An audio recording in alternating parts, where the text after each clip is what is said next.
Assalamu alaikum wa rahmatullahi ta'ala wa barakatuh. Alors aujourd'hui, nous allons parler d'un sujet qui fait beaucoup de débats, les pratiques de certains chiites pendant Ashura, comme l'autoflagellation jusqu'au sang. Beaucoup pensent que c'est ça, le chiisme, mais c'est vraiment la voie de Ahlul Bayt alayhimus salam. Suivez cette vidéo jusqu'à la fin, Inch'Allah. Allons voir ce que disent les savants chiites, la différence entre les excès, les vraies pratiques comme la latmiya et la sagesse derrière les deuils de Karbala.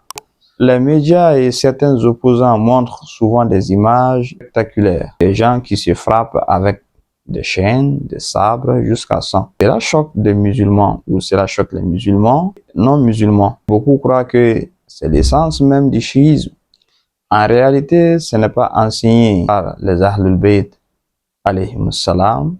Quelle est la position des Ahlul Bayt et les grands savants des chiites? Les imams de la famille du prophète alayhi salam ont toujours insisté sur le respect du corps dont Allah nous a donné. L'imam Ja'far Sadiq alayhi salam disait: le croyant est plus précieux qu'une Kaaba. On ne peut pas se mutiler. Les grands maraji, les ayatollahs, comme les imams al-Khomeini, Sayyid al-Khoui, Sayyid Sistani, Sayyid Khamenei interdisent la mutilation qui donne une mauvaise image de l'islam. Contre, ils recommandent le latmiya. Latmiya veut dire se frapper la poitrine légèrement en rythme, chanter des poèmes, pleurer pour l'imam al-Hussein ou dans d'autres événements.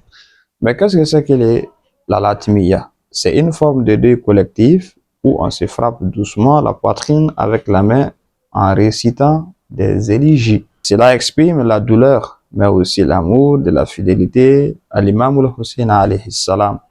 Et c'est une pratique spirituelle, communautaire et éducative. Y a-t-il une différence entre latmiya et autoflagellation? Oui, bien sûr. Latmiya se conforme à l'esprit de l'islam. Pas dangereuse, pas interdite, pratiquée partout dans le monde chiite. Autoflagellation extrême et rejetée par la majorité des savants. Elle nuit non seulement au corps et à l'image même du chiisme.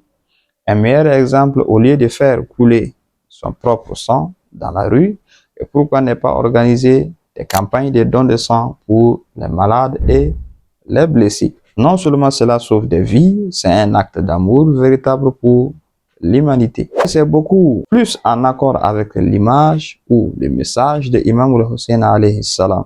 Imam al-Hussein s'est sacrifié pour sauver l'islam et lutter contre l'injustice.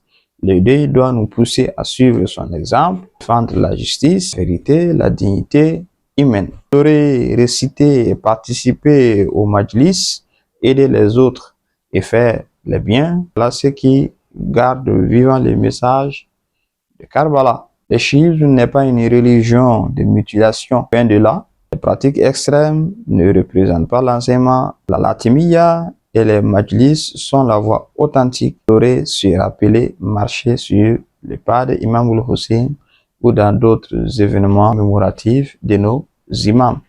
Les actions comme le don de sang incarnent encore mieux l'esprit de sacrifice de Karbala. Que Allah subhanahu wa ta'ala nous donne la lumière des Ahlul Bayt alayhim salam. Assalamu alaikum wa rahmatullahi ta'ala